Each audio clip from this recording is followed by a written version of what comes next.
अस्सलामुअलैकुम वरहमतुल्लाहि ताला बरकातहू। मैं हूँ मोहम्मद यूसुफ़ रज़ा निज़ामी अशरफ़ी और आप देख रहे हैं रूहानी ग्रुप चैनल। अल्हम्दुलिल्लाह, सरकार मखदूम पाक का बेपनाह फ़ज़ल है और एहसान है कि आज मैं इस जगह पर बैठ कर के लोगों को दर्स अमलियात दे रहा हूँ और बहुत से हमारे उलमा इकराम और इमाम हज़रात इस दर्स अमलियात से जुड़े हैं और वो लोग दर्स अमलियात से फैज़याब हो रहे हैं। और अल्हम्दुलिल्लाह मैं फ़ी सबीलिल्लाह इस खिदमत को अंजाम दे रहा हूँ। मैं कोशिश करता हूँ कि हमारे उलमा, हमारे इमाम, हमारे मुदर्रिस हर मैदान के फ़नकार बनकर रहें। उन्हें सिर्फ़ इमामत ही की ज़रूरत नहीं, सिर्फ़ दर्स व तदरीस ही की ज़रूरत नहीं, बल्कि अगर ज़रूरत पड़ जाए तो इस अमलियात की दुनिया में भी वो माहिर रहें। इसलिए मैं आज एक दर्स अमलियात में आप तमाम हज़रात बिलख़ुसूस दर्स अमलियात के शायकीन व क़ारीन के हवाले कर रहा हूँ। बहुत गौर से इस पूरे वीडियो को आप देखने की कोशिश करो और एक एक लफ्ज़ों पर, एक एक बातों पर आप गौर करने की कोशिश करो।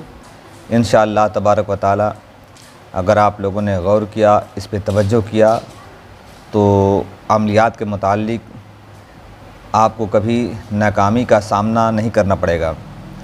बस ज़रूरत है चंद चीज़ें मैं आप लोगों को बताने की कोशिश कर रहा हूँ, जिस बातों को बग़ौर समात करें।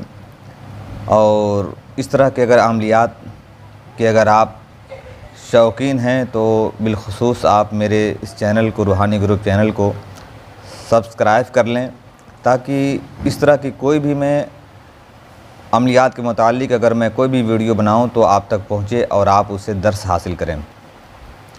पहली बात मैं आपको बताना चाहूँगा कि आमिल हज़रात के लिए ये बात लाज़मी है कि चिल्ला कशी के दौरान वो अपने बिस्तरों पर किसी को ना सोने दें और अपने बर्तन भी किसी को हाथ न लगने दें, क्योंकि इससे भी अमल के दौरान नाकामी होने का वजह ये कभी कभी बन जाती है।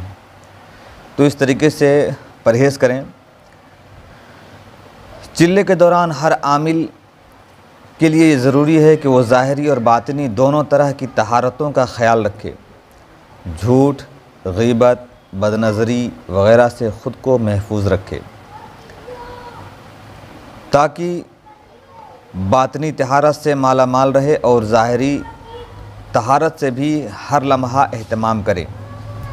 मसलन हर वक्त बावज़ू रहे, बिला नागा गुस्ल किया करें।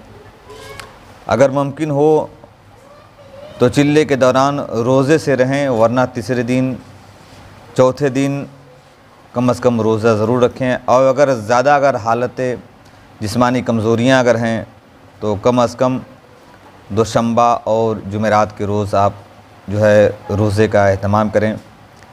और दौरान अमल अगर रोज़ाना एहरामी लिबास पहने तो इससे आमिल की क़ुव्वत में इजाफ़ा होता है। आमिल की क़ुव्वत में इजाफ़ा होता है। लिबास जो भी हो खुशबू से मुअत्तर रखें। कोशिश करें कि दौरान अमल सफ़ेद लिबास पहने। सफ़ेद लिबास हर किस्म के अमल के लिए बेहतर साबित होता है, वरना फिर अपने तकदीर के सितारे का जो रंग हो, बहुत कम ही लोग होते हैं जो अपना नाम का रंग, अपने तकदीर के सितारे का जो रंग होता है वो कम ही लोगों को मालूम है। आप अपना नाम भेज करके आप मुझसे अपने रंग के बारे में पता कर सकते हैं, और जिसको नजूम का कुछ अगर इल्म हो तो वो ख़ुद भी निकाल करके अपना रंग के बारे में पता कर सकते हैं। तो वरना फिर अपनी तकदीर के सितारे का जो रंग हो उसके मुनासिबत से लिबास ज़ेबतन करें। इंशाअल्लाह इससे आपके अमल में क़ुव्वत और जो है इसमें ज़्यादा से ज़्यादा ताकत आपको मिलेगी रूहानी ताकत में।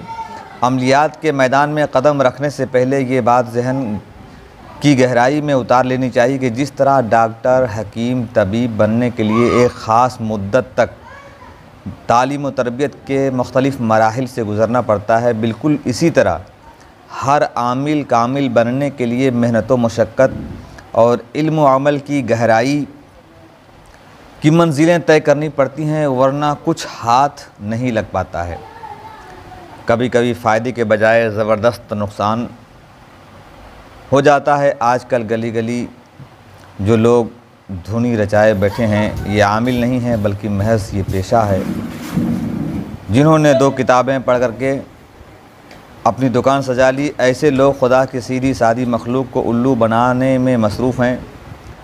अगर आप फ़िल हकीकत आमिल बनना चाहते हैं तो आप मेहनत और रियासत के लिए तैयार रहें, क्योंकि बग़ैर अमलियात के मैदान फ़तह नहीं होता। जो रियासत और तक़वे से जान चुराता है उसके इस लाइन में बिल्कुल नहीं आना चाहिए, क्योंकि इस लाइन का हक़ उन्हीं लोगों को मख़सूस है जो मेहनत और इबादत के आदी हों। ये बात याद रखें कि अमलियात और नुकुश की किताबों से नकल करना ये कारआमद नहीं हो सकता जब तक बाकायदा हर अमल और हर नक्श का ज़कात ना अदा कर दी गई हो। अगर ज़कात बग़ैर किसी अमल में अगर तासीर पैदा हो गई तो ये इत्तेफाकी बात है। किसी इत्तेफाकी कामयाबी को अपना कमाल समझ लेना ये बेवकूफ़ी और नादानी है।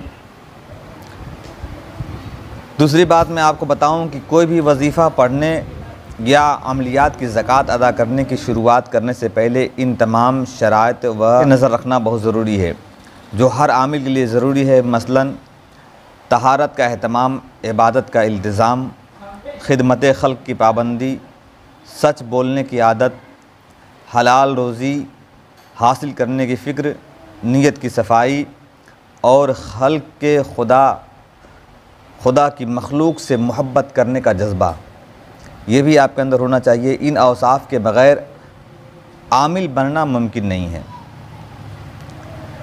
तीसरी बात मैं आपको बताऊं, किसी भी आमिल को कोई भी अमल किसी को नुकसान पहुंचाने के लिए बिल्कुल सीखना नहीं चाहिए। ये सोच करके अगर आप सीख रहे हैं कि मैं आमिल बन जाऊंगा तो फ़लाँ दुश्मन को मैं मार डालूंगा या उसका मैं कत्ल कर दूंगा या उसको मैं परेशान कर दूंगा या उसको मैं तबाह कर दूंगा, इस गरज से आपको आमिल बनने का बिल्कुल जज्बा नहीं रखना चाहिए। अगर आप इस तरीके से अगर आमिल बनने का अगर जज्बा अगर आप दिल में रखे हैं तो आपके लिए बेहतर नहीं है। तो आप अपने इरादे को मुलतवी कर दें, इसलिए कि अगर जज्बा सीखने के रखे हैं तो सीखने के बजाय आपको नुकसान होगा।